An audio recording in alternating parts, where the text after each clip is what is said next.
নমস্কার বন্ধুরা, চলে এসেছি একটা নতুন ভিডিও নিয়ে। আজকে সকালবেলা কর্তামশাই বাড়িতে ছিল বলে কিন্তু আমাকে আজকে বেডটি দিয়েছে। শীতে একদম উঠতে ইচ্ছা করছিল না, তাই জন্য দেখো চা করে দিয়ে গেছে। একদম লিকার, একটু মানে হালকা লিকার একদম, কারণ ও সকালবেলা লিকারই খায়। আর এত হালকা খায় যে বলার কথা নয়, চা না জল কেউ বুঝতে পারবে না।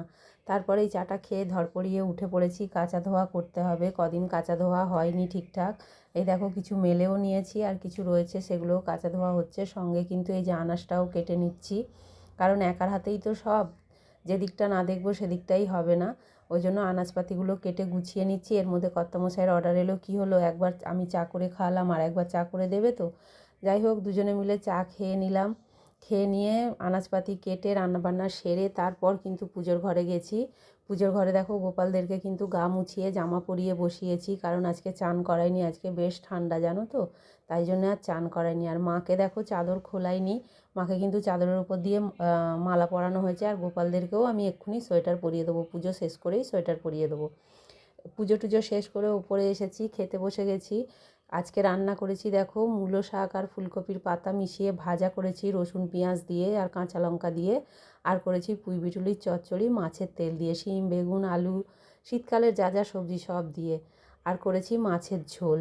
মাছের ঝোলটা কিন্তু করেছি পেঁয়াজ কলি আলু আর বেগুন দিয়ে। একটা দুটো শিম ছিল, খুবই কম, আর কাঁচা লঙ্কা ধনেপাতা, আর ফোড়নে দিয়েছি কালো জিরে।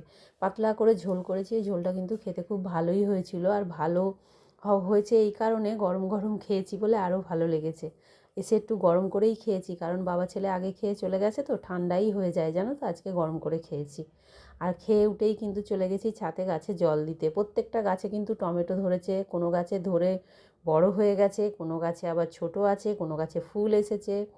এই করে করে প্রত্যেকটা গাছেই টমেটো আছে। এই দেখো এই গাছটাই যেমন একদম ছোট্ট ছোট্ট টমেটো সবে সবে ধরেছে।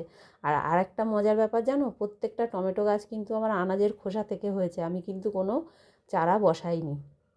এই টবে দেখো ওই জন্য একসঙ্গে লেবু গাছ আর টমেটো গাছ, কারণ আমি তো খোসা ফেলি, সেই খোসা থেকেই গাছগুলো হয়ে কিন্তু টমেটো হচ্ছে। জল দিয়ে দিয়ে রাখলে আর একটু ভালোই হয়। আর তারপরে দেখো সন্ধে দিতে চলে গেছিলাম গাছে জল দিয়ে, সেটা তোমাদের সঙ্গে আর শেয়ার করা হয়নি। তারপরে এসে রাতের রান্নাটা সেরে নিচ্ছি। এই যে ফুলকপি আলুটা কষাচ্ছি, এটা কিন্তু এই দেখো এই হাঁসের ডিম দিয়ে হবে। হাঁসের ডিম দিয়ে ফুলকপি আলুর ঝোল খেতে কিন্তু খুব ভালো লাগে, তাই করছি। আর এই যে ভাত কিন্তু হয়ে গেছে, উপর দিয়ে দিয়েছি। আর প্রত্যেক বছরেই শীতে আমি এটা কিন্তু করি, এবছরে হয়নি, এই ফার্স্ট টাইম করছি। আর আমার ভিডিওগুলো যদি তোমাদের ভালো লাগে বন্ধুরা, একটু লাইক শেয়ার কমেন্ট করো। আজকে এই পর্যন্তই, পরের ভিডিওতে আবার তোমাদের সঙ্গে দেখা